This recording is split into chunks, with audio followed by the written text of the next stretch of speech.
ceasefire between Israel and Iran has officially come into effect, while Iranian authorities denied reports of missile launches into occupied territories after the entry into force of the ceasefire.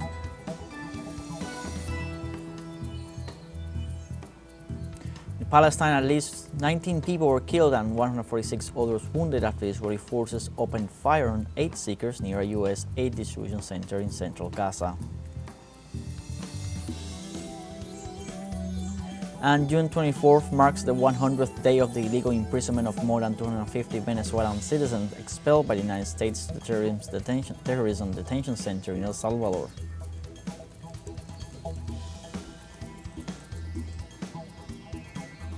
Hello, welcome from the South. I'm Luis Alberto Matos from the teleSUR studios in Havana, Cuba. We begin with the news. Stay with us.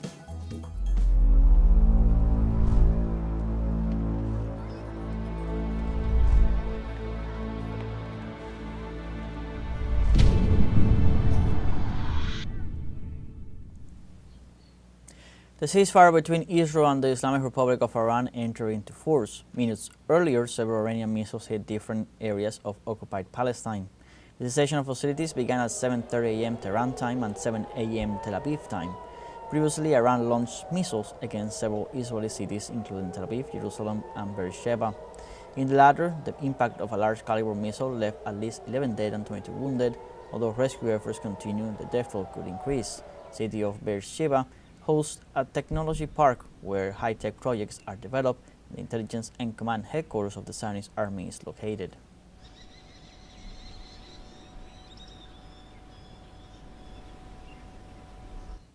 The Secretariat of Iran's Supreme National Security Council confirmed this Tuesday the entry into force of the ceasefire and rated it as a defeat for Israel.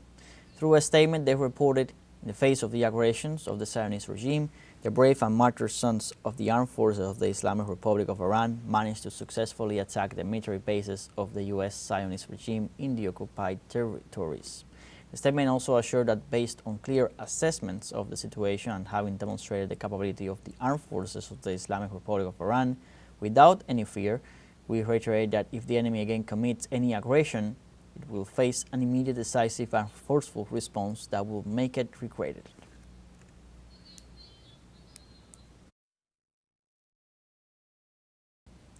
In this context, Iranian President Masoud Pezeshkian confirmed that Iran will not violate the agreed truce and emphasized that they are open to dialogue and negotiations. The Persian leader emphasized that they maintain their position on dialogue and negotiations in defense of the rights of the Iranian people. Furthermore, after holding a conversation with the President of Malaysia, Anwar Ibrahim, the Iranian leader said that the United States' involvement in the conflict and bombing of nuclear facilities represents a clear violation of the country's sovereignty and international resolutions.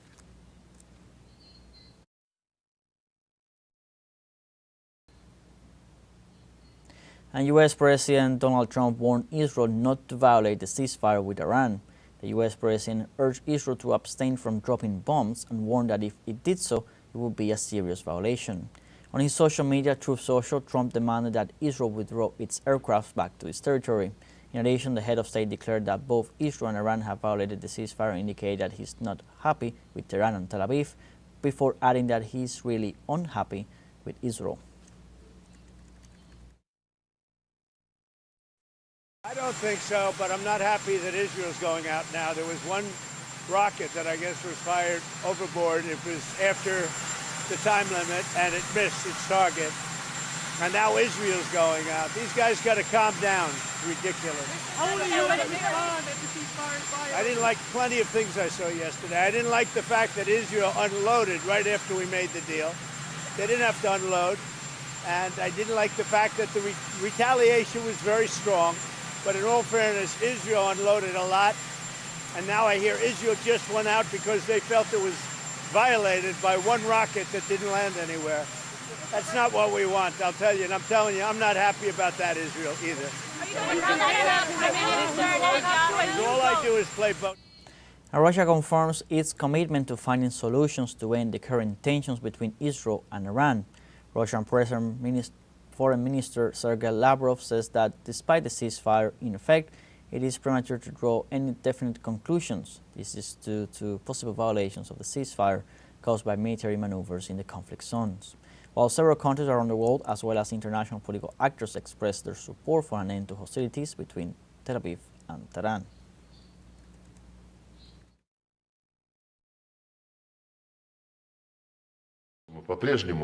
We are still ready to be a moderator if the parties directly involved are interested in this and ask us to participate. President Putin especially emphasized that we did not impose ourselves as mediators in any way.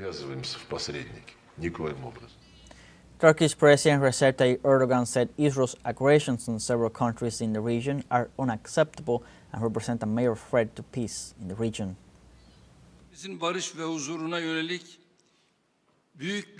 The attacks against Iran have ignited a major threat to the peace of our region. Israel's reckless actions, starting with Palestine and extending to Lebanon, then Syria, and finally Iran, are completely unacceptable. Global actors must take effective measures to put an end to this madness. Otherwise, not only our region, but the entire world will pay the price. We will continue to call on everyone to exercise common sense and state that the possibilities of diplomacy are enough to find solutions to all kinds of issues.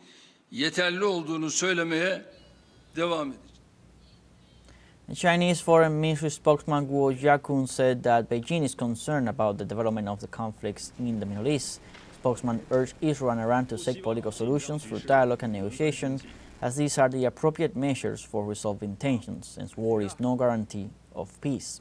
In addition, Guo Jiakun confirms that China is prepared to work with the international community to maintain peace and stability in the region.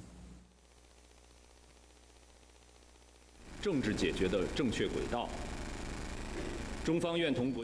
his TV program Con Maduro Más, the Venezuelan President Nicolás Maduro reiterated his call to international leaders to hold a peace summit against war. The Venezuelan president preferred having delivered letters to Chinese President Xi Jinping, Russian President Vladimir Putin, U.S. President Donald Trump, and other dozens of world leaders and heads of states with the aim of holding a summit led by a coordination of international mechanisms such as the Arab League and BRICS. The Venezuelan proposal seeks in this way to restore the discussion over the importance of respect to international law in hopes of avoiding the risk of nuclear war that threatens the region and the world and is driven by the colonial aspirations of the Zionist state of Israel.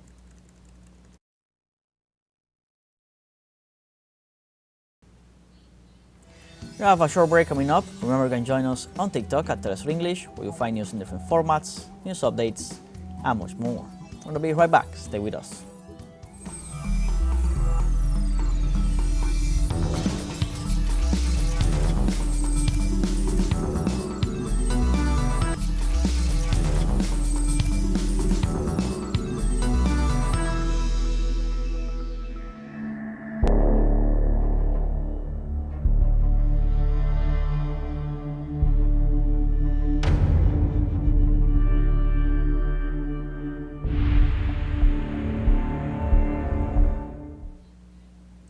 Welcome back.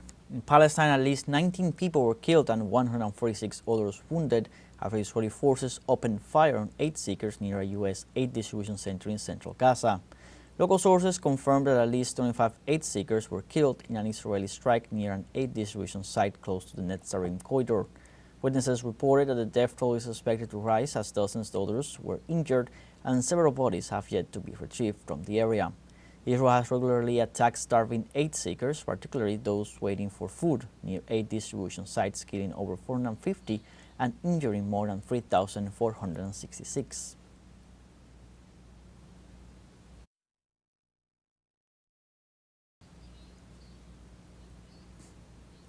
And in this context, on Tuesday, the head of the United Nations Agency for Palestinian Refugees, Philip Lazzarini, described as an abomination and a death trap Israel's newly created aid distribution mechanisms for Gaza. The newly created so-called aid mechanism is an abomination that humiliates and degrades desperate people. It is a death trap costing more lives than it saves. Humanitarian principles need to be reinstated. And world leaders arrived in The Hague, Netherlands on Tuesday for a two-day NATO summit to be held amidst internal divisions among the bloc's 32 allies. During the summit of the North Atlantic Treaty Organization, allies are expected to endorse a new defense spending pledge to allocate 5% of their gross domestic product on security to fulfill the alliance's plans for defending against outside attack. Leaders of member countries, which include several European nations in addition to the United Kingdom, the US and Canada, will gather for the summit, which will mark US President Trump's first attendance since taking office in January for his second term. The summit has been rocked by internal divisions in the midst of the Iran-Israel conflict, with the leaders of Japan, South Korea, Australia and New Zealand cancelling their participation.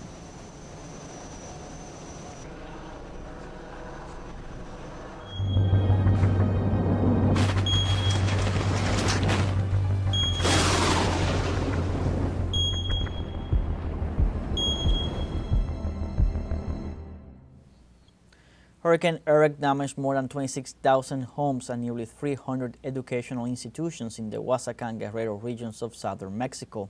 The authorities informed that assistance is still being provided to the affected areas and to the victims. On the other hand, the National Coordination of Civil Protection, through a statement, informed that Oaxaca 19,055 houses were destroyed in 3 municipalities as well as 171 educational centers. Meanwhile, in Guerrero, 7,426 homes were damaged and 114 schools were affected. 27,000 employees of the Secretariat of the National Defense and Secretariat of the Navy have been deployed in order to carry out cleanup work, medical attention and distribution of humanitarian aid.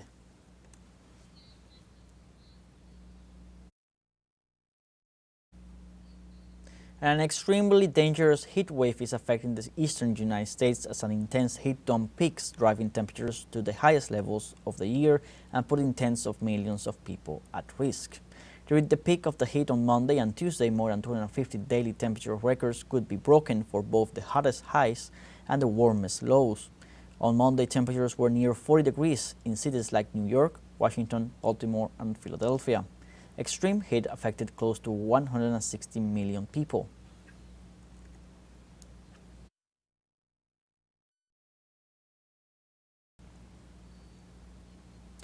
Meanwhile, in the United States, thousands of voters are casting their ballots in New York City's Democratic mayoral primary elections. The race, which pits former Governor Andrew Cuomo, a well-known moderate, against Democratic Socialist Assemblyman Zohran Mamdani, has gained national attention and raised questions on the party's future. Cuomo is running again for 4 years after his resignation as governor following a sexual harassment scandal. Meanwhile, the Democratic Party's progressive wing has rallied behind Mamdani, who gained momentum with a campaign focused on the city's high cost of living. Pending preliminary results after polls close, a final winner won't be known till likely a week later. The winner will go on to face incumbent Mayor Eric Adams, a Democrat who decided to run as an independent amid public uproar over his indictment on corruption charges.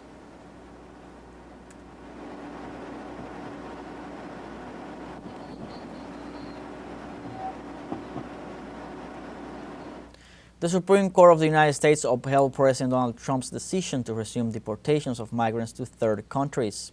The justices lifted an injunction requiring the government to give the migrants an opportunity to explain the risks they would face in those destinations in this regard. The defense warns that they could face torture or even death if they are sent to countries that are not their own and where they have not support networks.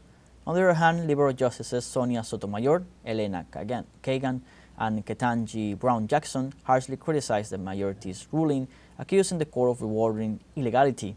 It's worth noting that the ruling also represents a new victory for Trump in his agenda of mass deportations.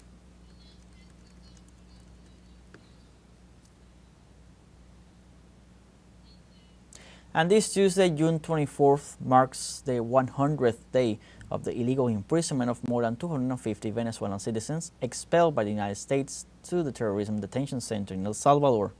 Venezuelan migrants are being held in secret locations, cut off from their families, without access to their lawyers appointed by the Venezuelan government, and without an official list of the charges against them being made public.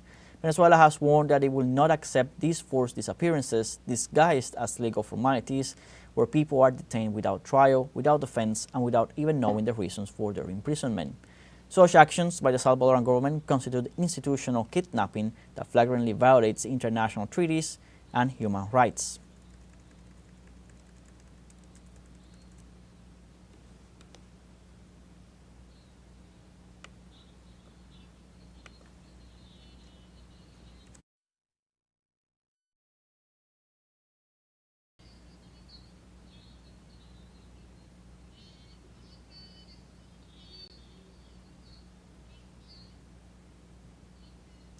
Let's now retake the topic of the ongoing ceasefire between Iran and Israel with our special envoy in Brussels right now, Yunus Soner, who is currently there, as well as NATO is holding a two-day summit. Let's go with him to have more perspective on these two important topics that are happening today.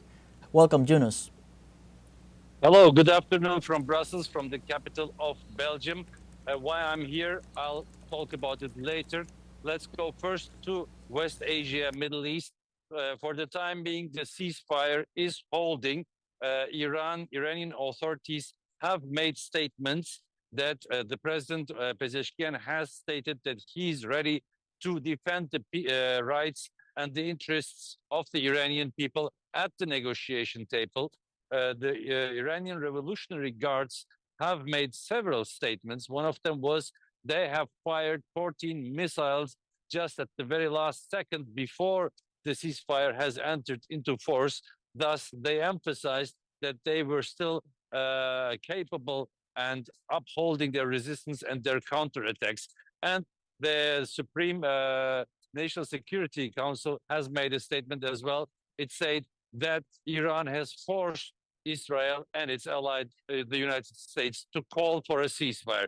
Thus, there will be, according to state media, Iranian state media, celebrations today at 6 o'clock in Tehran, local time, to celebrate the victory over Israel, which was forced to ask for a ceasefire, Iran says. So until now, it seems to be holding, but there is other aggressive steps on our world, and these happen today and tomorrow in the city of Den Haag in Netherlands, where the NATO summit takes place, the NATO summit of heads of state. And this is why I'm here in Brussels, because Brussels, as other cities, responded to this summit with protesting against NATO's militarization, NATO's expected increase of defense spending, 5% of the GDP are to be scheduled as every nation's spending on military budget that includes armament and also military infrastructure. So more than 50 parties, political parties and organizations have come together here in Brussels to protest against it and to coordinate their efforts. There were trade unions present here. There were Palestinian groups present here. There were social networks also present here. They all agreed upon the need to fight this militarization of European politics, of Atlantic politics. They agreed upon better networking. They agreed upon including more the working classes into this fight. Some of them said that peace has to be an issue of all struggles. That is, if it's an environmental struggle, it needs to be include a peace aspect too, as for instance, militarization is damaging also the climate. If it's a social or trade union struggle, it needs to include peace aspect too, as these military spendings are pressuring national governments' budgets. So they agreed on this. There have been also protests in the Netherlands against this summit throughout the past week, but not only in Netherlands. Also, we received reports that in Madrid, Spain, there have been demonstrations against this summit. There has been a demonstration with trade union participation in Rome, capital of Italy. So people are getting in motion, getting onto the streets. They are protesting against the militarization of NATO. And this always includes, as we reported yesterday, this includes a reference, also a rejection of Israel's genocide in Palestine. This included also a rejection of the US attack against Iran. So these are different fronts coming together here, the one demanding peace, rejecting imperialism and militarism, the one rejecting the genocide, and also the one defending Iran's safety and security and rejecting the US attacks there. So this is an interesting constellation where different movements are coming together. Thank you very much, Jonas, for the updated information coming from Brussels. We're going to try and stay in touch to have more updates in upcoming news briefs. Well, like this, we have come to the end of this news brief. You can find these and many other stories on our website at telesurenglish.net. So join us on social media, Facebook, X, Instagram, Telegram, and TikTok. For TeleSUR English, I'm Luis Alberto Matos. Thanks for watching.